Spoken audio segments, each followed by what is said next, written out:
Hi everybody, it's Celina Reyna and you are watching the What Happened. So today we're going to be talking about what happened to Laura Miller.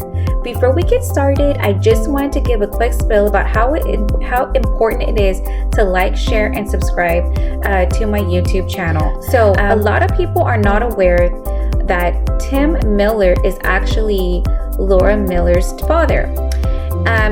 Tim Miller has been on the news lately a lot trying to find Vanessa Guillen. Tim Miller is the most amazing individual.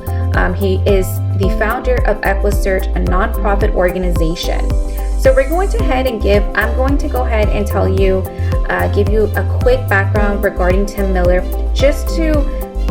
so that hopefully you can see him in a different light other than what he does already is amazing, but he has been through a lot.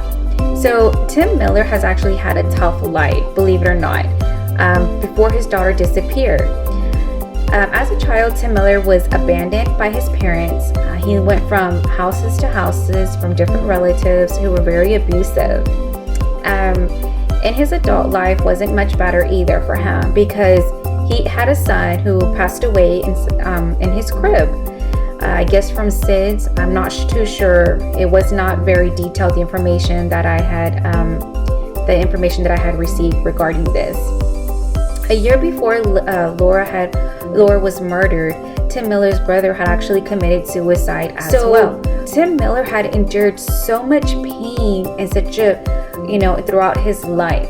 As of today, Tim Miller is already over 70 years old, and he continues to look and search for missing people, such as Vanessa Guillen's case, the Ryan Esparza case, Ryan Esparza is still missing as well. So if we can please look at my blogs, and I have did a story about him and Vanessa as well. If you want to review those, we are still looking for both of them. They're still missing, and they're still people are still actively searching for them.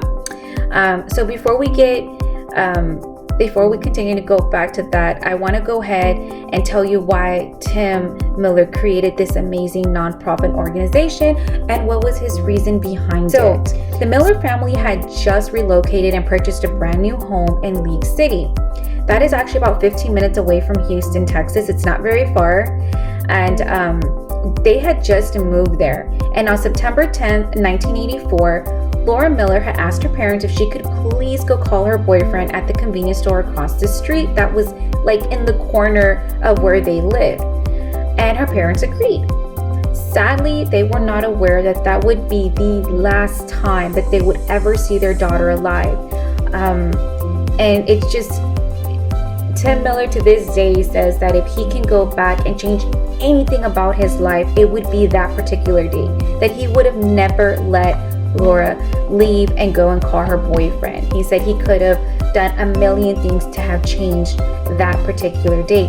But a lot of missing cases is that a lot of family members and parents especially, that's how they feel. They wish that they could have done something differently, and the outcome would have changed. According to Janet and Tim Miller, Laura had suffered from depression and anxiety together. Laura had also had seizures too. She had a seizure back in high school, which caused her to basically be really embarrassed. It caused her depression because kids could be very cruel about things like that. So the parents had told this to the police officers when they had reported her missing. Immediately, the officers stated that her mental health problem was a problem, and that the investigators actually insisted on treating this case as a possible runaway or suicide. Now, nobody had ever really noticed that Laura was missing at all. Nobody really took the time to look for her other than a few days when she first went missing, but sadly the case immediately went cold.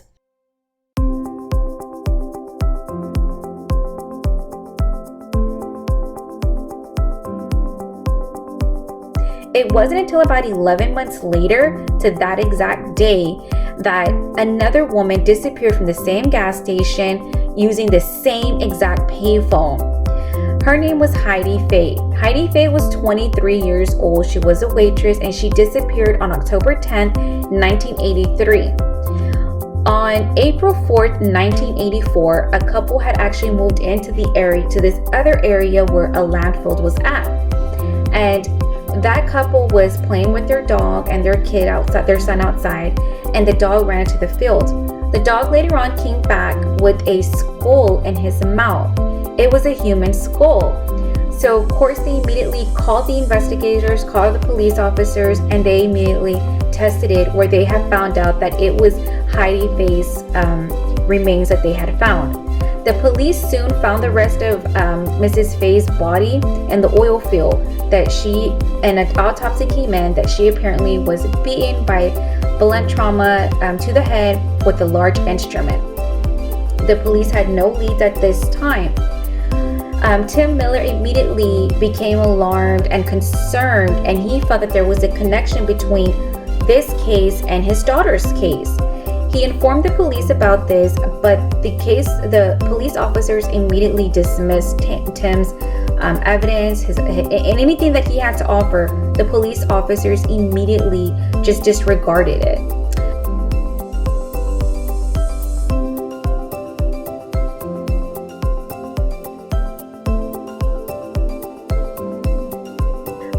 They said they again reminded Tim that she's just a runaway, and that obviously hurt him a lot as a father. Tim Miller continuously urged the police officers to search for Laura and her remains at this oil field. However, they did not want to do it. They ignored him and they did not give him permission to do that. So Tim Miller immediately went and searched for the person who owned that landfill where the body was found, and he could not get in touch with them soon and quick enough. About 2 years later, some boys were riding dirt bikes near the oil field. They smelled something. They thought it was like a rotten and a decaying animal, but it wasn't. They found a decaying body that was about 6 to 8 weeks old. Those bodies have still been unidentified. As of today, they are still remain as Jane Does. Nobody has been able to place a name or anything like that, because nobody has came forward to stating that they were missing anybody.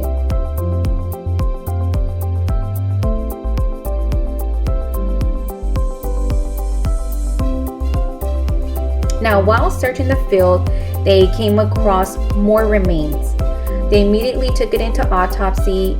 They swabbed Mr. Miller's for DNA, and they were able to make an identical match. So Laura Miller's body had finally been recovered and found. When her body was found, it appeared that she had also, same thing, been dead, and that her body also remained near the same tree, propped up just the way the other girls were. Medical examiners were unable to identify how specifically Laura Miller died that day. Like other bodies that were found, the only thing was in common. In total, there were 4 bodies that were located. So all of these bodies were propped up against a tree, facing the sky in a manner suggesting that the killer actually liked to return and quote unquote admire his work. Tim Miller began staking out this area day and night with his handgun, and he would stay there drinking, smoking. He was waiting and hoping that Laura's killer would show himself, but sadly he never did. Tim constantly would bring new leads to the officer, anything that he would hear on the news or on the streets, and the officers were never impressed. They were always dismissing Mr. Miller.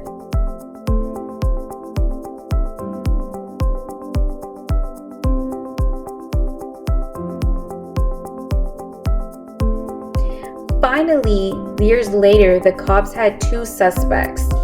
One suspect was Clyde Hedrick, and the other one was Robert Abel. Neither one has ever been convicted as of today for the murders. And according to Hedrick, when he was in jail, he had stated to a few of the inmates there that he actually raped and murdered Laura Miller, and he actually bragged about it as well. One evening, though, Tim Miller just got so upset. He was so mad because he could not find who killed his daughter. And he sat outside of Robert Abel's house one day. He put a .357 in Abel's head and demanded that he confess to killing Laura before, and Abel continuously stated that he never killed her. Finally, Mr. Miller said, you know what, I'm gonna get all of this energy and everything, and he had to put himself into a mental hospital for up to 10 days because he was so upset about his daughter's death, and he couldn't come to terms why anybody would kill his daughter in any type of manner, and then not knowing of what happened to her. So Tim Miller finally threw all his energy into helping missing people.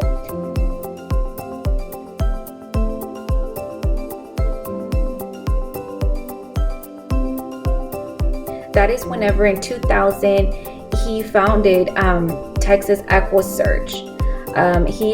It's a nonprofit organization that helps recover missing people and bodies. And according to the organization, they have recovered 238 bodies and still counting as of today. Tim Miller's over 70 years old and still has a passion of doing this.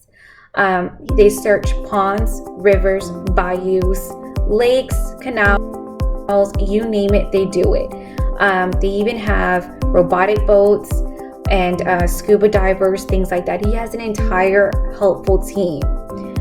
It's been said many times that Tim, if he's not working underwater, then he is working under the earth just to help locate missing people. And then in April in 1997, another person went missing by the name of Laura Smither, who was 12 years old. You can actually find that story below as well. Tim Miller has helped with that one. He has helped with the Ryan Esparza case and many and hundreds of other cases that I have actually talked about in my YouTubes. And as of today, Laura's killer has not been found. It is still an open case, and Tim, hopefully, he has come to terms that one day he will find the killer out there. Last thing I wanted to say is that Tim Miller quoted that he always wants to give the families closure, even though from experience, true closure for him is just a myth. Families of missing kids will never have closure, according to Tim Miller, and the not knowing is what hurts him the most, he said. The not knowing of what happened to his daughter and what happened to other missing kids. So if you like this story, please don't forget to give it a thumbs up. Don't forget to like, subscribe, and share my stories. You can also view the other stories that I have here on my blog regarding the other missing cases as well. Thank you all so much for watching, and have a great night.